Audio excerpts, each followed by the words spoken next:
अस्सलाम वालेकुम नाजरीन। अंदाज़े बयां की बात है, शायद के उतर जाए तेरे दिल में मेरी बात। नाजरीन, पाकिस्तान मौजूदा सूरत हाल में शदीद सियासी और माशी अदम इस्तेकाम का शिकार नजर आता है और हमारे सियासी रहनुमा जाती अना और मफादात के चक्कर में मुल्क को गिरवी रखने के दर पे हैं और मजीद गैर यकीनी सूरत हाल की जानब खींच रहे हैं। मुल्क इस वक्त मुख्तलिफ किस्म के अंदरूनी और बैरूनी खतरात से दोचार है। अवाम बेचैनी बेयकीनी की सूरत हाल से गुजर रहे हैं, लेकिन हमारे सियासी पहलवानों ने इस मुल्क को पुतली तमाशा बनाकर रख दिया है। अल्जाम तराशी, बहतान तराशी और किरदार कुशी की सियासत अरूज पर है। यही सियासी सपूत एक दूसरे की फैमिली की किरदार कुशी से लेकर जाती प्राइवेट फाश वीडियो बना बनाकर सोशल मीडिया पर अपलोड करके रक्स से इब्लीस करने में मसरूफ हैं और हर दूसरा सियासतदान गद्दारी के फतवे फरोख्त फिरता नजर आ रहा है।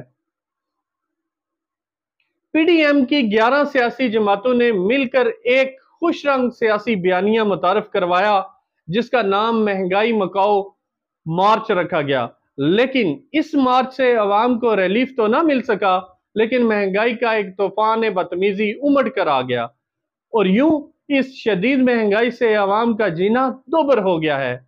इस सियासी सूरत हाल का मौजब सियासी नाबालगपन है, जिससे मुल्क के अजीज की सियासी और माशी असास को कमजोर किया जा रहा है और ये सब कुछ एक बैरूनी एजेंडे के तहत किया जा रहा है, जिसे हमारे नाबालग जहन अभी देख नहीं पा रहे हैं।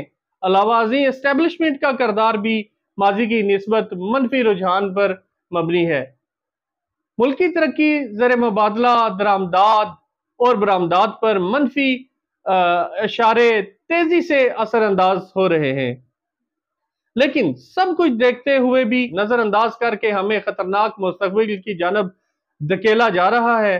अफसोस, सद अफसोस ही कहूंगा, इन तमाम मनफी रुझानात से सियासी दर्जे हरारत कशीदगी में इजाफा हो रहा है और एक गैर यकीनी सूरत हाल का गबार चढ़ता हुआ नजर नहीं आ रहा। मैं अरबाबे इक्तदार से मुल्तमिस हूँ कि खुदारा सियासी बालग नजरी का मुजाहरा करते हुए जातियात और मफादात के चक्कर से बाहर निकलें और वसी तर मुल्की तरक्की के लिए सेनेट और कौमी असेंबली में बिल पेश करें, जिससे वतन अजीज तरक्की की राह पर गामजन हो सके और महंगाई की करब मसलसल में मुब्तला अवाम सुख का सांस ले सकें। अपने मेजबान हारून रशीद को इजाजत दीजिए। अल्लाह हाफिज।